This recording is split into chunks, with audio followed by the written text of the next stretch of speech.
What's going on, everybody? This is Chris Clancy dropping a car vlog. I'm on the way to work. Hope you guys are having a blessed Saturday morning. Nobody tells you today. Remember that God loves you. Remember that Christ loves you, and I love you as well. I'm praying for you guys' breakthroughs. I'm praying for resolutions. I'm praying for the answers. I'm praying for people's salvation. I think that sometimes we do pray for a lot of earthly things, and God can do anything. But sometimes we just need to pray about when we will meet Him.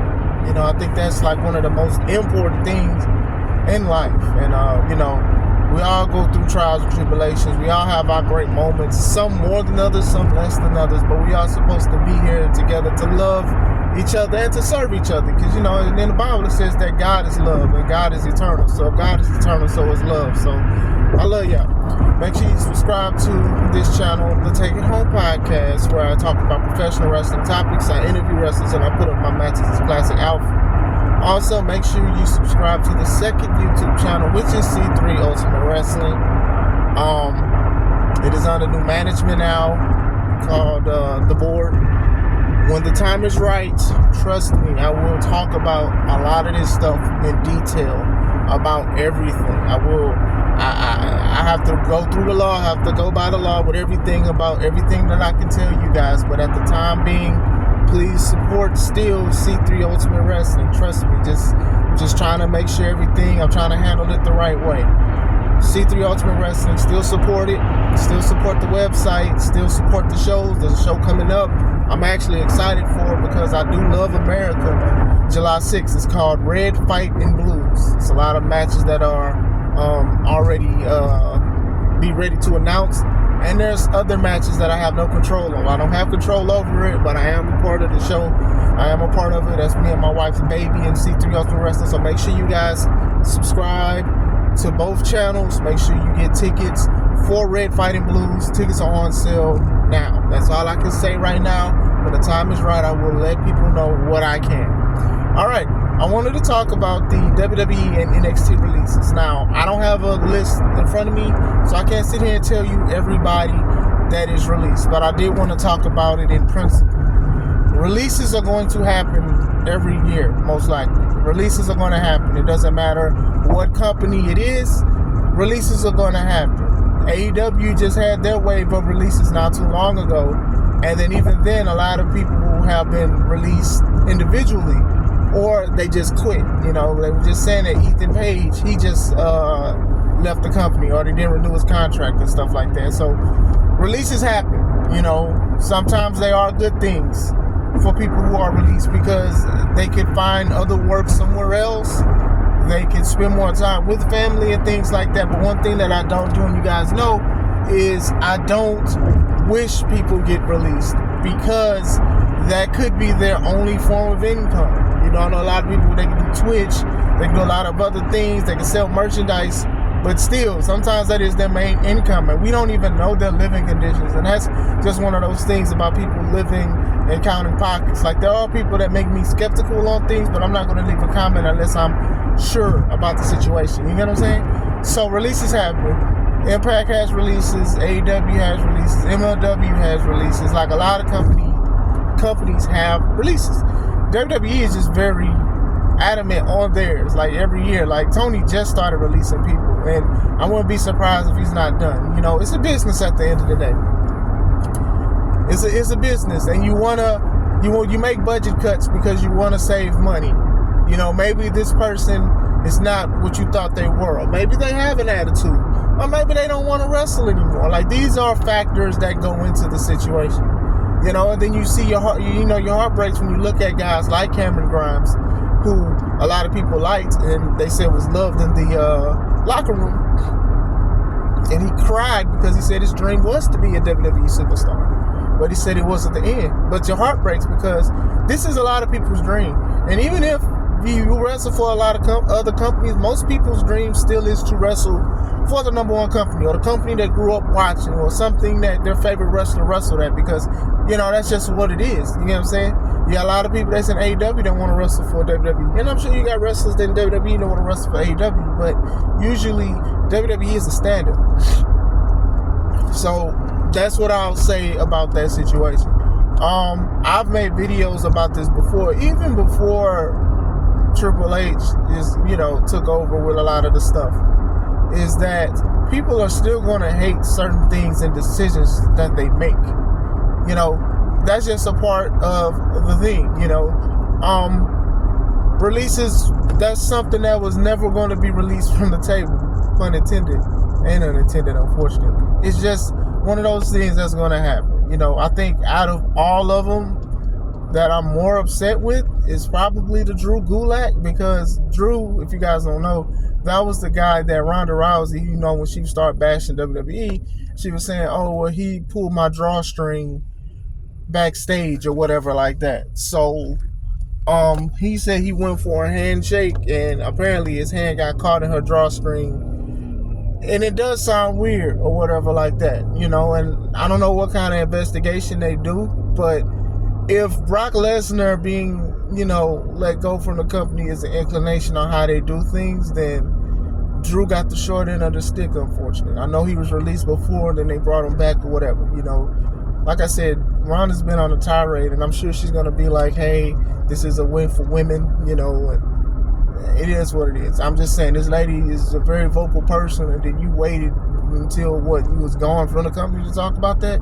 Then you say, oh, it's a crap show. Like, why didn't you say this from the beginning? You're supposed to be this loose cannon. But still, I think Drew is one of the ones. This morning, I saw that Gable Stevenson was released. He's the Olympic gold medalist that they were having in NXT, and a lot of people did not like his work. A lot of people wasn't impressed. They even said that some of the trainers wasn't, allegedly. So they released him. It's a few of them that's just like, I don't know, unfortunately. And then there's some of them like I'm deeply shocked. Like, wow, y'all let this person go. This person had promise and stuff like that. Xia Li, she was like the first Chinese wrestler signed by WWE, something like that. It was something she made that was historic or whatever, and they let her go. And I feel like she was definitely finding her stride. I know Jinder Mahal, he was let go twice, and his group that he was in, he was let go. Some of the guys that's in the group, they were upset because of the lack of Indian representation, and they said that they were just trying their best. I feel like I need to talk about that in another video, because in a sense the guy makes somewhat some sense. So I do want to talk about that. Zion Quinn, that was a guy I thought that had promise, and they let him go. And some people in NXT, some of them I've never heard before in my life, and some of them, a few of them, Von Wagner, the tall guy, that just, they let him go. So like I said, it can be heartbreaking for some people, but sometimes it's people's rebirth in a way. It's the way they start over. They can get bookings and stuff like that. They can do the independent circuit, and maybe they'll find something for them, WWE is not the end-all, be-all. You may be the number one, but still, some people make wrestling schools. They do other things and stuff like that. So I do hope and pray they find what they are looking for outside of WWE. And who knows, they could come back. I mean, Drew McIntyre came back. Jinder Mahal came back before. Some Drew Gulak came back before. So hopefully other stuff can happen with that. Like I said, they do suck, but it's not nothing shy from any company. I think other companies are going to do these kind of things. With C3, we don't technically release wrestlers. We just see who's available, and we work stuff together. The only ones who are basically obligated but not really obligated is the champions. You know what I'm saying? For sure. So other than that, that's just what it is when it comes to the situation. You get what I'm saying? Is releases happen, and I know a lot of people are already talking about storylines. That's another time, but still. I hope that people didn't think just because Triple H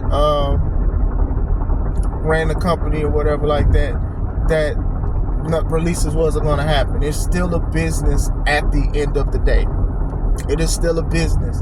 You want to make money. You also want to save money. It's not always about just making millions of dollars and stuff like that from people paying for the stuff, which is also like, hey, maybe I don't need to spend money on this. Maybe I don't need to dip and dabble on this. You get what I'm saying? So sometimes it's about that as well. Even me being with C3 for so long, and now with even the board, right? You have to figure out what you're going to use, how much you're going to use, how much are you going to spend on food. Like when Shonda, my baby, when she goes get the stuff, we got to budget on food. We got to make sure we have enough, but we don't want to make sure we overbuy. We want to save stuff because we want other things for the show. We can help. The extra money can help with bringing more wrestlers in, or for more production, or with other things to make the show run smooth. You get what I'm saying? So releases, that's just like one of those things, you know. And I'm sure it's difficult for these people to call these people and say, hey, you know, you released from WWE, but that's just a part of the thing. You know, at least they get a call. You know, some companies I heard they don't even get a call. So like I said, I just pulled up at work. I don't know about everybody's situation. I could sit here and I could try to be like, oh well, they released this person because of A, B, C, D. I'm not gonna do that to you guys because I don't know. And like I said, it's unfortunate when you lose your job. You know, a lot of people need their job. You know, just because you're in WWE and people be like, you're making a lot of money, you know, you don't know what their living conditions is and who else they have to provide for. So be careful with these kind of situations. But like I said, they happen. And like I said, it's unfortunate. But what do you guys think about the releases? Do you guys think that it could have been not released? Could have been a better situation? Does it remind you of Vince McMahon? Because Vince used to release a lot of people left and right. Like I remember the mass releases a few years ago, and that was when AEW, when WWE realized that AEW wasn't viewership and ratings competition, and they released a lot of people. Mia Yim, Hit Row, Braun Strowman, I want to say Bronson Reed, Chelsea Green. They released so many people. Like it felt like 30 to 40 people you had just seen on TV. Like they released so many people. Tony Storm, she left, but still, I think it was around that time. Like they released so many people, and so many people was mad at Vince because we kind of knew what it was. Like, okay, well, he feels that AEW is in competition, and he was just trying to keep these people from being signed to AEW. But then he was just like, you know what, y'all can have it. That's some crazy stuff. But what do you guys think of the releases? Let me know. I hope you guys have a wonderful day. This is Chris Classic. Let's take it home.